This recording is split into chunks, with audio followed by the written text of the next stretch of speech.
லட்சுமி மேகர்ஸ் திரு Murali sir கூட ஏறத்தாழ ஒரு 25 வருஷம் நட்பு இருந்தேன். அவருடைய சன்ஸ் 2 பேரும் படம் பண்ணலான்னு சொல்லும்போது எனக்கு ப்ரொடக்ஷன் மேலே பெருசாக இன்ட்ரெஸ்ட் இல்லை தம்பி, எனக்கு கதை கேட்கவே முதல் தெரியாது.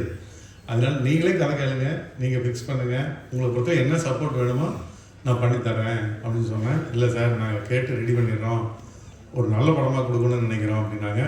அதெல்லாம் நீங்கள் பார்த்துக்குங்க, உங்களுக்கு ஃபினான்ஷியலாக என்ன கூட சப்போர்ட் பண்ண முடியுமோ பண்ணித்தர முடியும். எனக்கு இது வரைக்கும் நான் பொதுவாக எந்த டைரக்டர் கதை சொன்னாலும் நான் கதை கேட்கறது இல்லை, ஏன்னா எனக்கு கதை நாலேஜே கிடையாது. அதனால நான் அந்த வேலைக்கு போய்க்கிறது கிடையாது. நமக்கு வியாபாரம் மட்டும்தான் தெரியுமோ ஒழிய அந்த சினிமா துறையுடைய தயாரிப்பு துறையில் எந்த விதமான அனுபவமும் கிடையாது, அதனோட நாலேஜும் கிடையாது. அதனால பொதுவாக அவங்களே தான் எல்லாத்தையும் ஃபிக்ஸ் பண்ண சொன்னேன், பண்ணாங்க.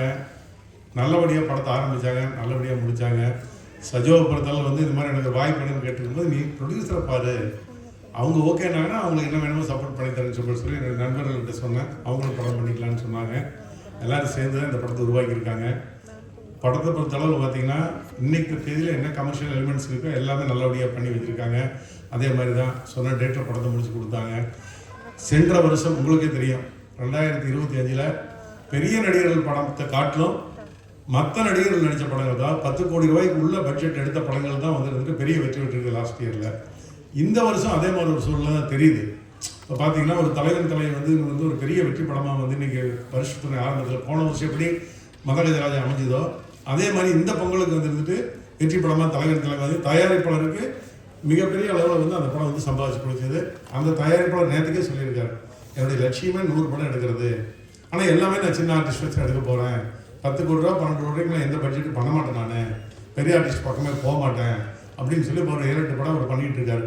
நானே எனக்கு அப்படி சொல்லிட்டாங்க, இந்த மாதிரி இருக்கிறவங்களுக்கு இண்டஸ்ட்ரி மொத்தமாக நம்ம சப்போர்ட் பண்ணணும், அப்போ தான் இண்டஸ்ட்ரி நல்லா இருக்கும் அப்படின்னு சொல்லி அந்த மாதிரி இந்த வருஷமே வரக்கூடிய படங்கள் இப்போ 4 Idiots ஆகட்டும், தாய் கிழவி ஆகட்டும், யூத் ஆகட்டும், நாளைக்கு ரிலீஸ் ஆகக்கூடிய மயிலாடு சசிகுமார் படமாகட்டும், இந்த மாதிரி படங்கள் ஒரு அளவான ஆர்டிஸ்ட்டு அளவான பட்ஜெட் இருக்கிற படங்கள் எல்லாமே இன்றைக்கி ஒரு டாக் ஆஃப் த சினிமாவாக இருக்குது. இந்த படங்கள்லாம் பெருசாக ஓடணுங்கிறது தான் என்னுடைய ஆசை. நான் இந்த ஒரு இப்போ நாசர் சாரோட உட்காந்து பேசும்போது சொல்லிட்டு இருந்தோம், நம்ம எல்லோரும் சினிமாவில் தான் எல்லோரும் நம்ம சாப்பிட்ருக்கோம். 40 வருஷம் 50 வருஷமாக நம்மளுக்கு இந்த சினிமாவில் இருக்கிறவங்களுக்கு வேறு தொழிலே தெரியாது, கற்றுக்க மாட்டாங்க. ஏன்னா அது ஒரு பேஷன், எல்லா விதத்துலையும் ஒரு புகழ் கிடைக்குது, ஒரு மரியாதை கிடைக்குது, எல்லாம் அப்போது நம்ம பணம் சம்பாதிக்க முடியுது.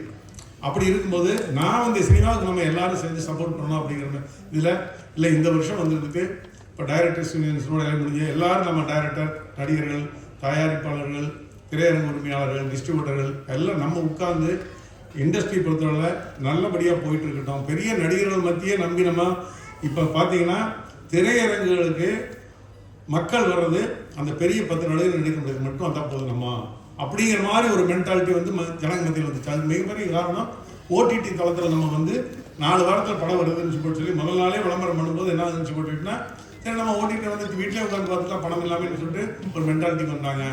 அதுக்காக தான் ஒரு 8 வாரம் ஹிந்தியில் இருக்கிற மாதிரி ஒரு 8 வாரம் தள்ளி அந்த படங்கள் பண்ணி நேற்று கூட சரத்குமார் சார் பேசியிருக்காரு, 8 வாரம் தள்ளி வந்துன்னு இண்டஸ்ட்ரி நல்லா இருக்கும் அப்படின்னு சொல்லி.